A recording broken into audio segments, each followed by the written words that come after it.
Welcome back, bienvenidos. Going to have another episode of Left of the Dial. This is my look at music from the 80s, but it's the non-mainstream music. I started off with this just looking at college rock, which was huge during that time when they had the college music charts. But I veered into the alternative, to the punk. It's kind of all over the place. One thing all these groups have in common: they were not part of the mainstream. Some of them did become part of the mainstream. A lot of them just disappeared. But it's my look at these different groups that I have in my collection. And this week we're going to start at number 30, go down to 21.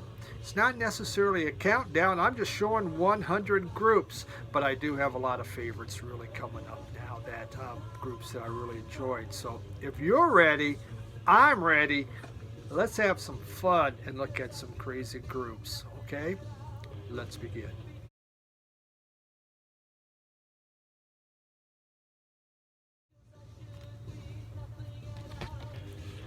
Number 30, Love and Rockets. From the smoldering remains of Bauhaus came the group Love and Rockets in 1985. Now, what they had is this was a fusion of underground rock and had elements of pop music. And when you think about it, really was an early catalyst for alternative rock. The group, they released 7 albums and they finally broke up in 1999. Their name, Love and Rockets, actually came from a comic book series. Fairly interesting. They kind of moved away from their gothic past into a slightly more, shall we say, bright and poppy sound. So this album here, actually I have this one I can show you too. I don't have a lot of Love and Rockets in vinyl, but we have Love and Rockets Ball of Confusion. It's more of an EP. It's Earth, Sun, and Moon. This came out in '87. This was their 3rd album. And it had, I would say, more of an acoustic sound to it and spawned the Jethro Tull parody, No New Tale to Tell. That thing just blew up. But what was interesting is it did really well in the US, but didn't do that well in the UK. But it was this catchy, poppy, kind of a strum along on your air guitar kind of sound, and with these sing-along lyrics. It really was a fun song, and it absolutely caught me.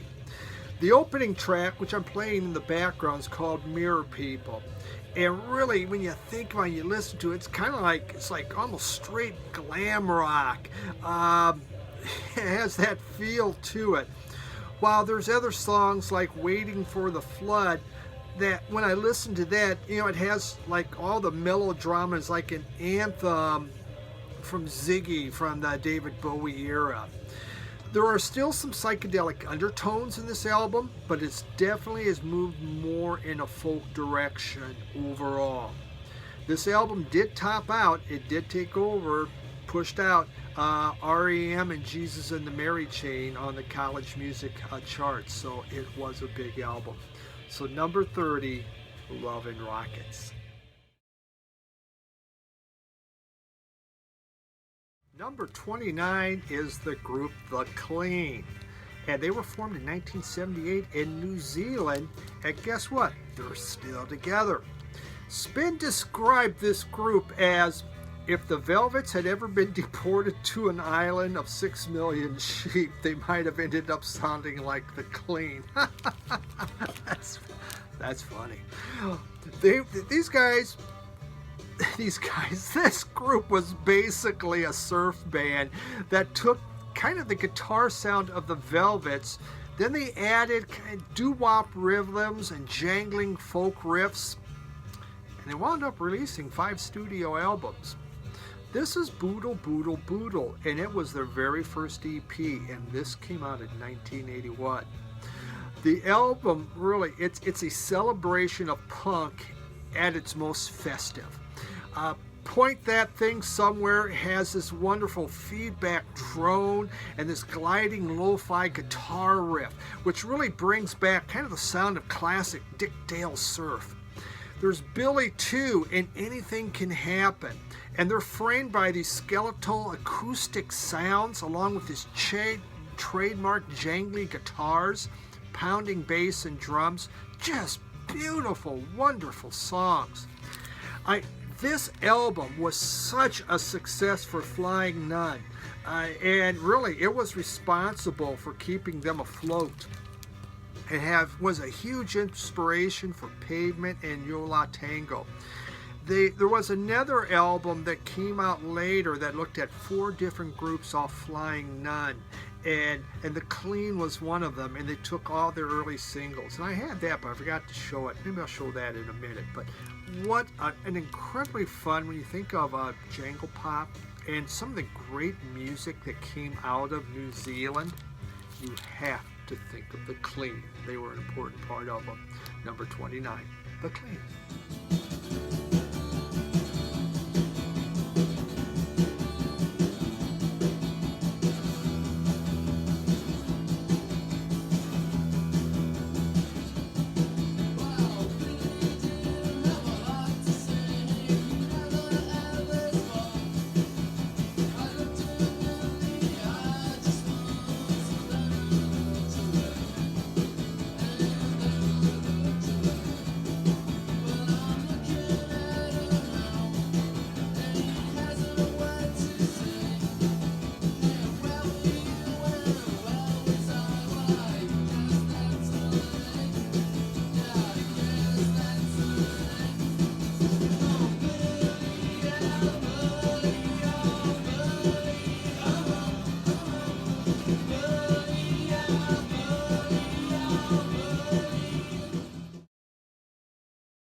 Before I talked about the next group, I just wanted to show you this. So this came out, it's a 2-album set. It was put out by Flying Nun, and it had early singles from some of the early bands. So The Clean is on here. They have a side. The Chills have a side. There's an early version of Pink Frost. The Verlaines and one other group, I can't remember. I think you can maybe still find this, but it's really a neat document of what was going on at Flying Nun when they started. So let's get into number 28. Number 28, Public Image Limited. After the breakup of the Sex Pistols, John Lydon, he created his own post-punk experimental anti-rock project. I think that's the best way to call it. It consisted of much more heavy bass-driven sound that drew upon the music of dub and noise and progressive rock and even disco. It formed in 78, went on to 92, broke up, and then 09 reformed again. The name Public Image actually came from a novel by Muriel Sparks called The Public Image. This is second edition, and this was released in 1980. It took the 45s from an earlier album called A Metal Box and put them onto a 2-album set that was more conventional packaging. Metal Box was not, it was A Metal Box. The album, it's filled with this hypnotic dub reggae type bass lines from Jah Wobble, and then there's just this bleak paranoid stream of consciousness within the vocals. Sometimes the guitar can be really abrasive sounding, but they're working on trying to make really an avant-garde album. There's a song called Swan Lake, and Swan Lake is about John Lydon. He was watching his mother die of cancer, and so he has just this untethered singing going on, and he used snippets from the classical song Swan Lake. A lot of the songs in here, they're dark. There's about like a kidnapping of a businessman who is really a gunman. There's Albatross, which is the lead-off track, and it's made up of a song that just features Johnny Lydon doing freeform lyrics. He just came in just whatever came out of his mouth. It was done in one take, so hey, save money. Jah Wobble, who is the bassist, the guy was incredible. He really could play the bass well. To me, kind of the heart and soul of the album, along with just his deep strata bass lines. They just drag you through. Sometimes it's kind of a terror ride, but it keeps you moving forward. It's not for everyone. I have some of the other, I have Public Image and LP. We got here, this came out in 1985, album. We have Public Image Live in Tokyo, and that's some of what I have in vinyl, and I have more in CD. But interesting album from an interesting group, from a guy that really knew how to just get under your skin. Number 28, Public Image Limited. Number 27 is Lyle Lovett. Lyle started performing in 1980, and he's released 13 albums along with winning 4 Grammys. So that sounds pretty mainstream, right?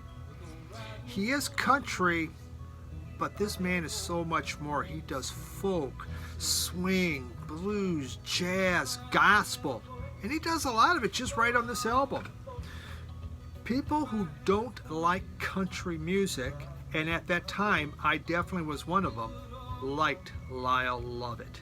He was not mainstream.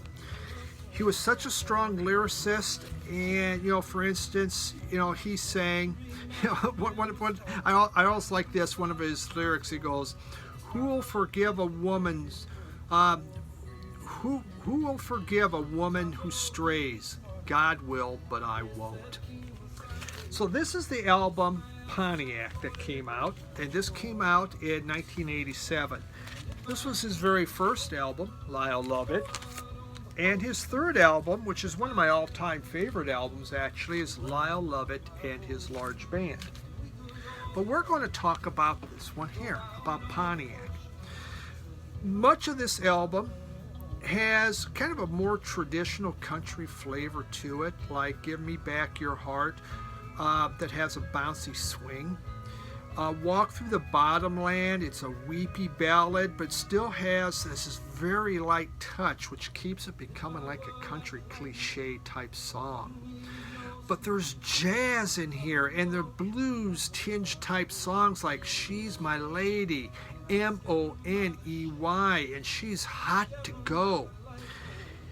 This man, he was not embraced by Nashville due to his quirkiness, but college radio grabbed onto him, and that's where I learned about him, in the college radio charts. He was just so out there. Even Julia Roberts liked him, right? Married him. Just wonderful music. Just a great country singer, but definitely left of the dial. Number 27, Lyle Lovett. And I can remember how I met her. Seemed like she's always just been a name, get off my right arm. And I can't remember how I ever thought that I just couldn't live without a woman's charm. And even though she loves the smell of French perfume, and even though she walks around in high-heeled shoes, well, all I know is I'm the one who pays her price. Man, she's no lady, she's my way.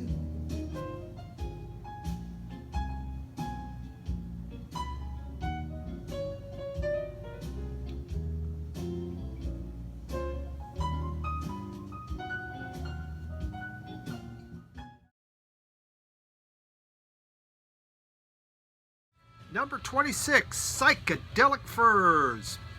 This group formed in 1977, lasted until 92, broke up, reformed again in the Double O's, and still performing together. Amazing how they come together. The group was formed by two brothers, Richard and Tim Butler, in London. And when they started, they were a post-punk art rock band that became more new wave. They then, when they began, they first called themselves RKO, then they called themselves Radio, then the Europeans, and finally Psychedelic Furs, which is a pretty cool title. Have a few other Psychedelic Furs. We have here the Mirror, and we have in vinyl Midnight to Midnight. Psychedelic Furs is one of those that started left of the mainstream, left of the dial, but eventually became part of the mainstream. So this is their self-titled album. This came out in 1980. Steve Lillywhite produced the album. It begins with India, which is playing in the background, which starts really just this quiet brooding, but then it just builds into a brawling rocker. It's just a fun song. We Love You is another song. It has Butler kind of sounds like David Bowie if he had smoked too much, and he sings about things that he loves, including Frank Sinatra. And when you listen to Butler sing, it's all kind of done almost in a sarcastic tone. Wedding Song is one of the first, shall we say, white rockers that went hip hop. And he does, along with Blondie and Rapture. So, I mean, he was giving it a try here back in 1980. There's Sister Europe. And Sister Europe has this wailing sax that just weaves in and out of this really strong drum beat and a bass that create a very eerie type feel. But Butler, if you listen to the lyrics on here, he uses the word stupid in about every single song. I don't know why, but he loved that song on this album.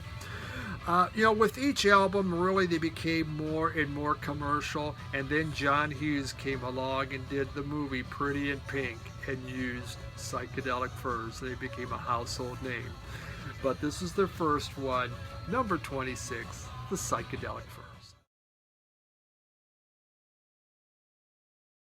Number 25, Angry Samoans. Another punk band from LA, formed in '78, and they're still playing. This band was a hardcore punk and, shall we say, garage punk. Their very first gig was in '78, and they opened for Rocky Erickson. But Rocky wasn't feeling good that night, so he didn't go, so the band's just there, so these guys hopped on and became part of it. They only released 3 studio albums, and I guess the word best to describe this group would be destructive, mischievous, politically incorrect, and they played with amphetamine-fueled guitars. This album had been huge on my want list for many years, but I could never find an original as I went to record stores. It just wasn't found out in the Midwest. And finally they did a reissue, and I was so happy to get this. This is back from Samoa. This was released in 1982, and it was their first full-length album. Many of the songs on this album, they clock in at under 1 minute. Boy, you're going to go quick and fast. There's songs like They Saved Hitler's Cock, Homosexual, and the castrated ballad of Jerry Cullen. And they are pretty tasteless. I'm just going to tell you, they are. But they have no shame about it. They're out there, they're being loud, they're being snotty, and they're having some fun. There's Lights Out, Steak Knife, and You Stupid Jerk. They all clock in under 1 minute long. This is still very catchy. They're tunes, they're extremely catchy, though it's one of the most foul-mouthed albums that I've ever listened to. It will still make you bang your head, though. It's a real good hang-banger, even if you don't agree with the lyrics. Really important punk group that came out in the early 80s, the Angry Samoans.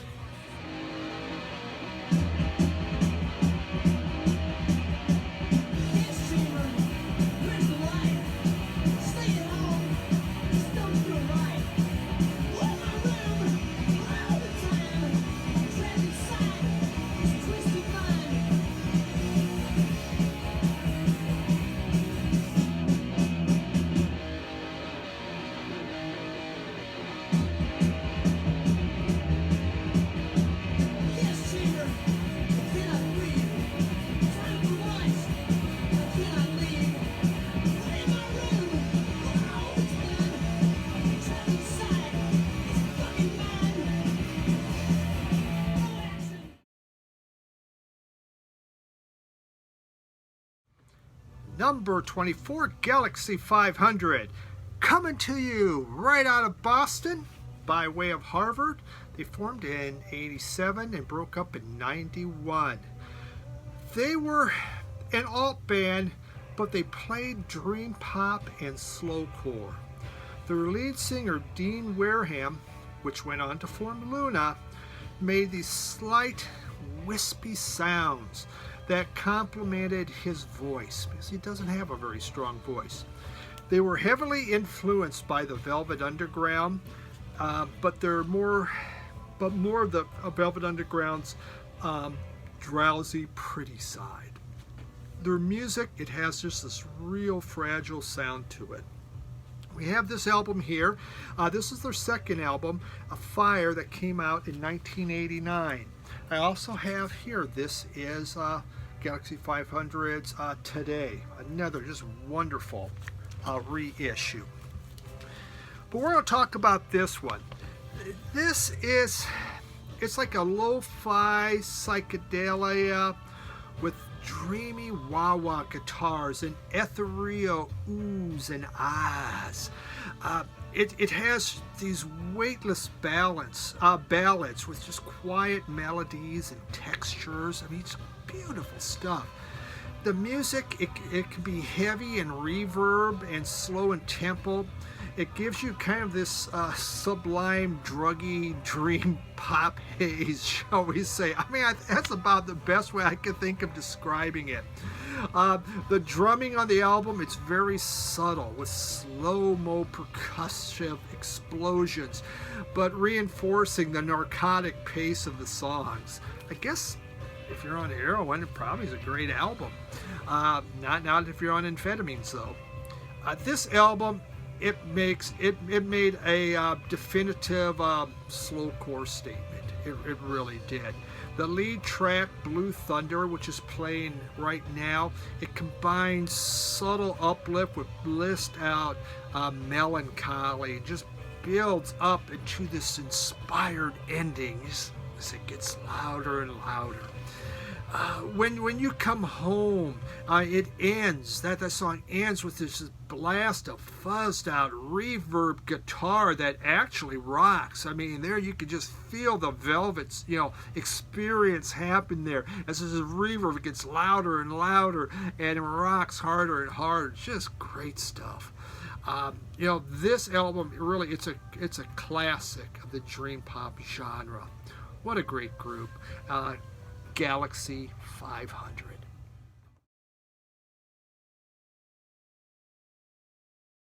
Number 23, Flipper. They formed in San Francisco in 1979, and they played punk rock, post-punk, noise rock. They're all part of that. They were really known for their slowed down, bass-driven, but heavily distorted style of punk. And some would say it was one of the forerunners of sludge-influenced bands like Nirvana and the Melvins. They put out 4 studio albums, 2 of them in the 80s. They played from 79 to 87, and then their lead singer, Shatter, died. Hey there, meow. And they've reformed a few times since then. Will Shatter and Bruce Luce, they traded vocals on the albums, and they were both known to play bass together. They'd have 2 basses rolling, and Steve DePace was on drums. So we have this one from the 80s, and then we have this one here, Flipper with the Van. That's also from the 80s. So this album here, which I'm trying to, excuse me, there. Okay, see, Cat's Alive. I have not killed the cat. Generic, this was their first full-length album. This was released in 82, and it's one of my all-time favorite albums. It had the single on here, Sex Bomb, which as you could say, is the 80s punk equivalent to the beer-fueled genius of the Kingsmen, Louie, Louie, Louie. I mean, it's that cool. The single, it lasts for almost 8 minutes, and there's just this minimal lyrics. All they sing is, "She's a sex bomb, my baby, yeah!" Over and over. I know I've talked about this album many times, but I love it so much. But you know, they bellow these lyrics over a 5-note bass line that just keeps pounding away. The album, actually, it's a concept album about life. And there's titles on it like Nothing Ever in Life, believe it or not. The Way of the World, that was one of the songs. But there's also lyrics, you know, that were, I don't know. I mean, the lyrics, when you listen to it, you can kind of see how the concept is going. But, you know, if you're not paying attention, you really don't think about it being a concept album whatsoever. You know, the music, it's distorted, it's loud, it's kind of a racket with these loose muscular drumming going on and just crazy weird bass lines. But the lyrics they examine, really, the lyrics are about looking at the world around you, the mundane world, nothing exciting, just, well, this is what we got, we're going to have to deal with it. This is a tour de force of an album, as far as I'm concerned, and but it is not for the faint of heart. It really isn't. There is a lot of noise happening. They did show that music did not have to be fast to be considered punk. Flipper, number 23.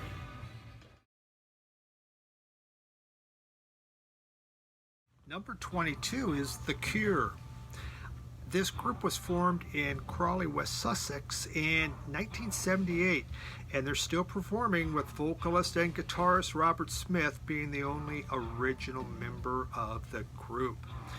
They've released 13 studio albums, and when they began really as a goth rock group, but they've morphed into more post-punk, alt-rock, and new wave.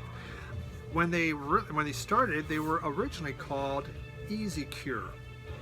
So this is the one we're going to talk about. This is Kiss Me, Kiss Me, which actually went to number 6 in Europe and number 35 in the US and came out in '87. Some of my other Cure albums, we have Top. We have this one with, I can't even see the title on it. You'll have to figure that out. We have this EP, Just Like Heaven. Have this one here, a nice little, it's another EP from the 80s. And of course, Disintegration, which I really love that album. But we're going to talk about this one, Kiss Me, Kiss Me. I remember when this came out, it was a 2 LP set. I go, oh man, that's going to cost me some bucks and set me back. But I wanted to get it. As I said, it's their 6th album. And this was fueled by the single Just Like Heaven, which began to bring them much more into a mainstream and not so much left of the dial. It's a 2 album set, and to me at times it's a little messy as it kind of bounced around from idea to idea and began to lose focus, as often 2 album sets do. You know, they could have made one extremely great one album. They did add, I would say, a bigger guitar sound to this, and occasionally they added horns to give it kind of a light funk of all things. And boy, and you know, you can hear that light funk on the song Hot, Hot, Hot. The Kiss, it has tinges of prog in it, while Only If You Sleep is a song that it's filled with sheer elegance. Violins are found on this album, and you can hear them on the beautiful and catchy ballad Catch. Hey You is another song. It has this really bass heavy romp, and you can feel, you just feel that it complements the jittery horns that are going on in the background. It just gives us this really big punch. I mean, there were a lot of different ideas just about these songs I explained. You can see they're all over the place. It was like, what are we going to do? Well, let's do all kinds of different things, which is what they did, which is why, again, it's a 2 LP set, but it is a lot of fun to listen to. Number 22 And the wife must be back because the cat just left. The Cure.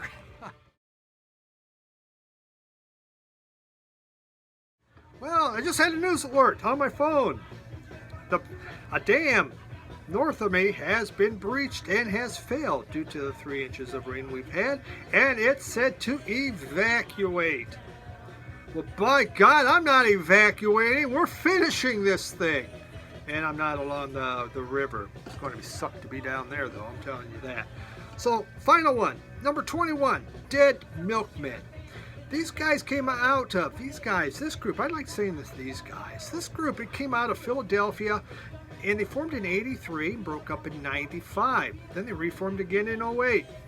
Members were, and I love these names, Rodney Anonymous, Joe Jack Telcom, Dave Blood, and Dean Clean. Aren't those great?